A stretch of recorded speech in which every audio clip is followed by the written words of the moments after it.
Estoy muy agradecida porque Pedro pues, me haya invitado y bueno, en diferencia también al resto de los integrantes de su sala porque han tenido el detalle de contar conmigo en mi faceta más académica, pero bueno, también en la parte esgrimística, y espero que os sea de ayuda, os sea interesante también y que bueno, pues sea una aportación más, este pequeñito grano de arena a la montaña de evento que habéis hecho. Con lo cual, pues nada, voy dando paso ya a lo que voy a presentar. Es una línea de investigación, prácticamente, de hecho la conferencia se titula como introducción a esa línea que es transferencias de valores disciplinarios militares hispánicos en Portugal. Es un periodo de tiempo de 1570-80, ¿vale? Aproximadamente a 1715, por ir acotando, porque es importante desde el punto de vista histórico tener claro que en un contexto, bueno, pues ocurren muchas cosas, ¿no? Y cuanto más se acote, mejor. Es inevitable, bueno, pues que uno se disperse más por la parte histórica, que nos gusta mucho, y ya esgrimística, cada uno, bueno, pues incluso atravesaríamos fronteras, porque además es una época en la cual, bueno, pues el propio Felipe II de Austria en España, y también, bueno, ya no solamente en España, sino también en Portugal, y el Imperio de Ultramar supuso un antes y un después. Reyes anteriores ya marcaron una gran diferencia, ¿no? Todos lo sabemos, pero a partir del siglo XVI, el transcurso de un siglo XVII, ese siglo de oro, pero también un siglo de grandes crisis y mucha decadencia, dio lugar a un siglo de las luces posterior que no fue tan de las luces para España, en el sentido que todos conocemos, más político, económico, que es quizás la parte que más me interese desarrollar en la línea de investigación, esa transición dinástica. Desde un punto de vista investigador, sí que es verdad que hay una gran bibliografía, hasta lo que ahora he ido viendo acerca de la Unión Ibérica. Bueno, también es un movimiento que no es únicamente del siglo XVI, sino que se quiso rescatar en la historia liberal de la península ibérica. De hecho, bueno, siempre quedó algún sentimiento de unificación, y precisamente, bueno, pues por buscar principios comunes. No obstante, la parte que realmente nos lleva a especificarlo más o a acotarlo entre finales del siglo XVI hasta inicios del XVIII, pues nos lleva a ver una historia peninsular ibérica, una historia ibérica en la cual, bueno, pues participan muchísimos reyes que tuvieron, bueno, desde esa perspectiva más general, una gran importancia. Bueno, esto, ¿de qué manera pues me interesa? Pues especialmente la transmisión no solamente de militar, las diferentes disciplinas que se llevaron, bueno, pues a cabo. Ya vemos, analizando fuentes militares, los diferentes cuerpos o élites, los tercios, todos los conocemos, bueno, pues estuvieron ejerciendo lo que, por ejemplo, un ejército exterior transfronterizo, que es así como se les conoce. El tercio no estaba enclavado en España, sino que estaba destinado a ocupar aquellos frentes pertenecientes tanto a la monarquía como, bueno, al antiguo imperio español. Pero la presencia en Portugal es muy poquita. De hecho hay fuentes todavía que queda por profundizar en ellas, en las que destaca, bueno, pues que las zonas de acuartelamiento no tenían el suficiente bagaje que en otros tantos, ¿no? Países Bajos, por ejemplo, es uno de los puntos más álgidos para estudiar el comportamiento que tuvo, el calado no solamente cultural, sino también el sociológico. De ahí que, bueno, pues el hecho de que Portugal también incidiera es importante. Ya no solo por eso, sino que al mismo tiempo y coetáneos los diferentes reyes españoles tuvieron muchísimas problemáticas. Bueno, ya sabemos que aquellas reformas, finalmente el Día Glorioso, ¿no?, de 1640 es el que pone fin a esa Unión Ibérica y comienza pues una andadura, una bifurcación completamente distinta, ¿no? Sin embargo, es importante entender qué antecedentes teníamos, las consecuencias de esas fricciones en relaciones diplomáticas, que es otra de las líneas que nos ayudan a entender a nivel cultural y sociológico, pues cómo se fueron transmitiendo a nivel militar, hasta llegar al siglo XVIII. Bueno, de hecho, que terminamos, aquí he puesto a Felipe V de España, uno de los retratos quizás más desconocidos porque realmente viste a la moda española. Bueno, soy historiadora del arte, es inevitable que utilice las fuentes artísticas, con lo cual vemos también cómo en el retrato regio o real vemos ese tipo de mensajes, ¿no? Esa propaganda estatal en la cual, bueno, pues aquí en este caso Felipe V, un Felipe joven, en el cual, bueno, pues aparece vestido a la moda española y además en un año muy interesante. Estamos en plena Guerra de Sucesión, en un 1701, y tuvo una función muy específica, que era buscar,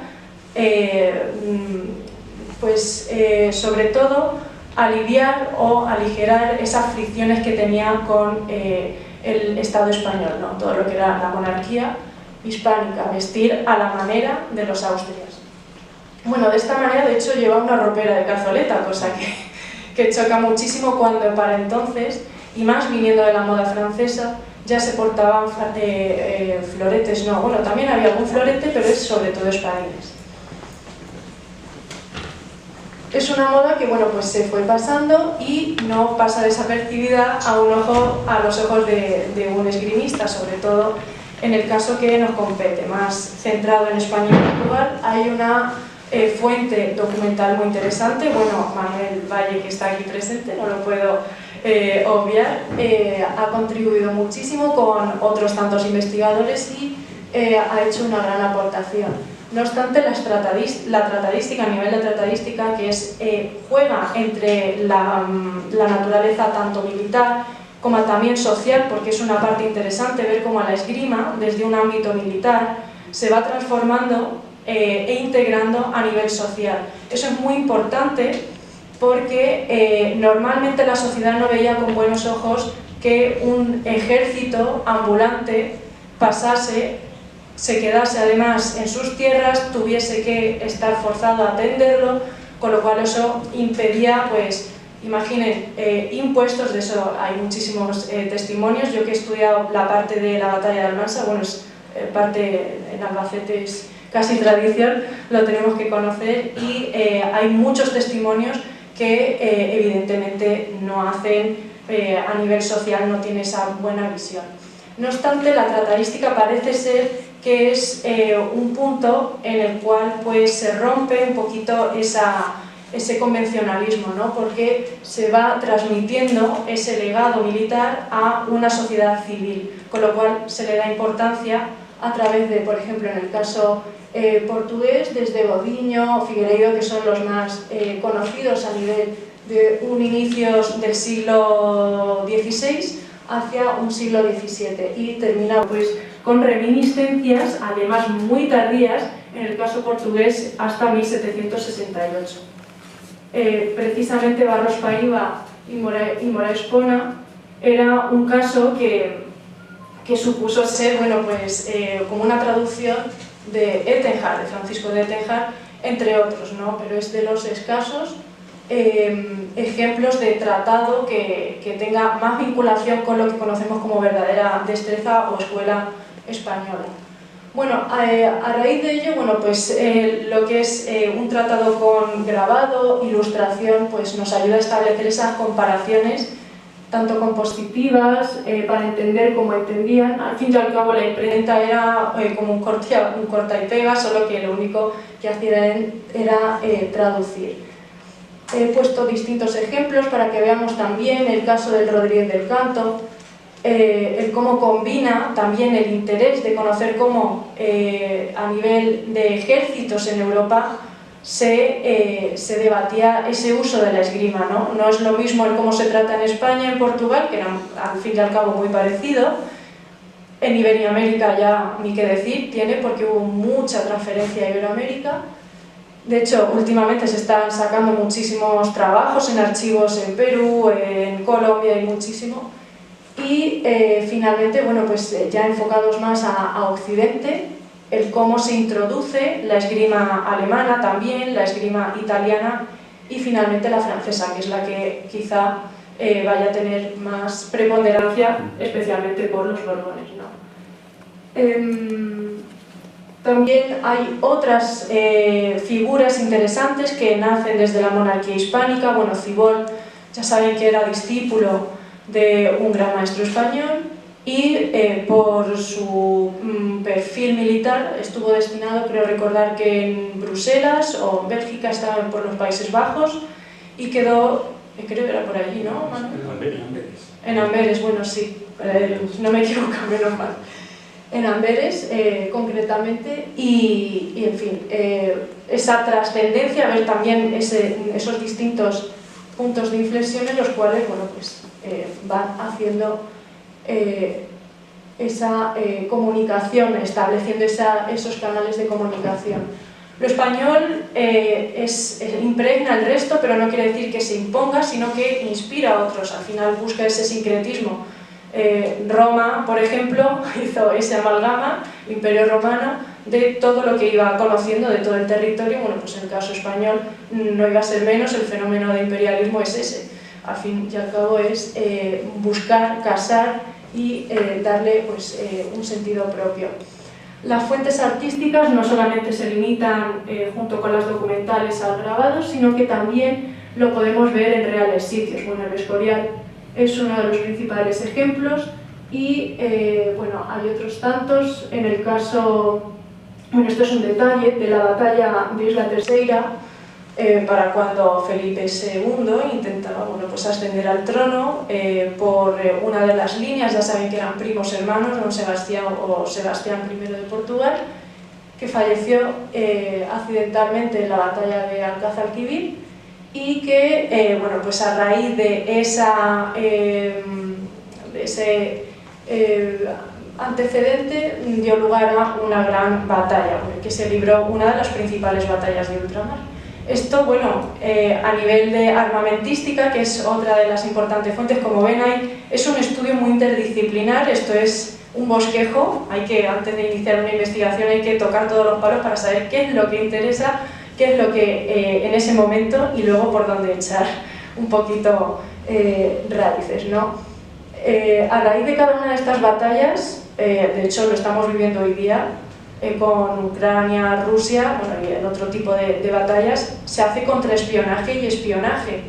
Utilizar armamento, bueno, esto de los drones que ahora se ha puesto de moda, ¿no? Porque es lo que hay ahora. Entonces era, bueno, pues quien capturaba un barco lo estudiaba de arriba abajo, buscaba también conocer la proyección de esas armas en la artillería, que es la que echará completamente atrás, bueno, las armas de fuego, desbancarán por completo a las armas blancas, aunque no del todo, porque en cuerpo a cuerpo, bueno, pues era un complemento más, pero es importante entender esto también a nivel de cómo otros países fueron entendiendo, bueno, o asimilando pues de morfologías, formas de tirar, que eso ya va dentro de la psicología incluso cultural, porque un alemán no tira igual que un español, culturalmente hablando. Catolicismo, un espíritu católico contra uno protestante, choca mucho, y además hay muchos tratados alemanes, soy además conocedores de ellos, que entienden completamente lo que es distinto el arriesgar o no arriesgar la vida. De hecho, el movimiento de conclusión es un perdonar la vida, pero si tú te adelantas es un suicidio voluntario. Yo no estoy haciendo nada. Eso es muy católico. ¿Vale? De todas maneras, hay otro tipo de géneros artísticos que aupan, bueno, pues a entender el cómo estaba esa defensa personal, ¿vale? De una manera pues integrada en la sociedad, en el caso español, con este cuadro que parece que es solamente la reyerta, bueno, pues realmente es la aparición de la Virgen de Atocha. De hecho, aparece ahí arriba y como donante, no sé si lo veis, en la esquina inferior derecha hay una persona, una figura que surge ahí y que va con una posición de agradecimiento, incluso con mirada activa. Eso muchos investigadores que han intentado darle una interpretación comentan que es el donante, el mecenas de ese cuadro y que es uno de los protagonistas, o quizá el protagonista es el que está tendido en el suelo, el que da gracias de haber salido de esa reyerta por la aparición de la Virgen. O sea, miren cómo se enrevesa todo, tanto lo popular, lo esgrimístico, es decir, es cultural, es muy nuestro, ¿vale? Incluso las reyertas. Vemos demasiada capa, con lo cual muy verdadero no era. De esta manera, bueno, pues vemos como a lo largo del tiempo, bueno, aquí se me ha colado un número, pero es 1640, no 16.401, ¿vale? Pero es mediados de un siglo XVII y es una pintura que es interesantísima comprenderla, bueno, pues desde el punto de vista, primero, occidental, porque es un pintor holandés que estuvo destinado en Brasil. De hecho, bueno, todas las colonias iberoamericanas portuguesas estuvieron amenazadas especialmente por Holanda.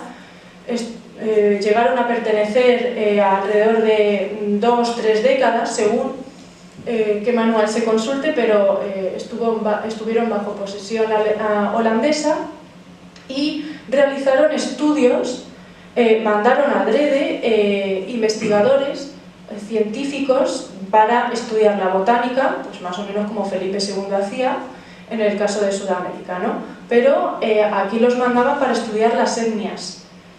De esta manera, bueno, pues se representa, como vemos, un hombre mestizo, que ya es un hecho, mestizo con armas, y no solamente armas blancas, sino también de fuego.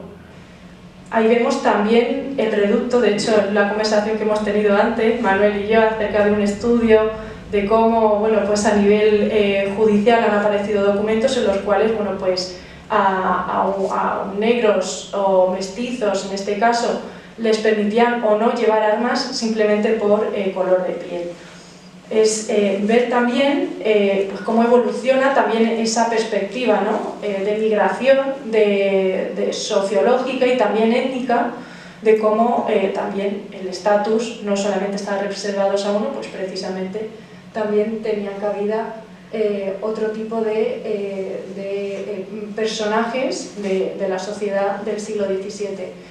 Y finalmente, en el siglo XVIII, bueno, es interesante ver de qué manera, y esto es algo que sí que he investigado más, incluso más sobre el siglo XIX, en el cual se dice taxativamente en las academias militares que la esgrima se reduce a un juego gimnástico, como si fuese una danza, un baile. Como ven, desde un siglo XVI, todo Carranza, todo Pacheco, siglo XVII, que son los referentes nuestros, pero hay muchos más, que lo llevan como muy de bandera y luego como termina por ser un simple juego, ¿no?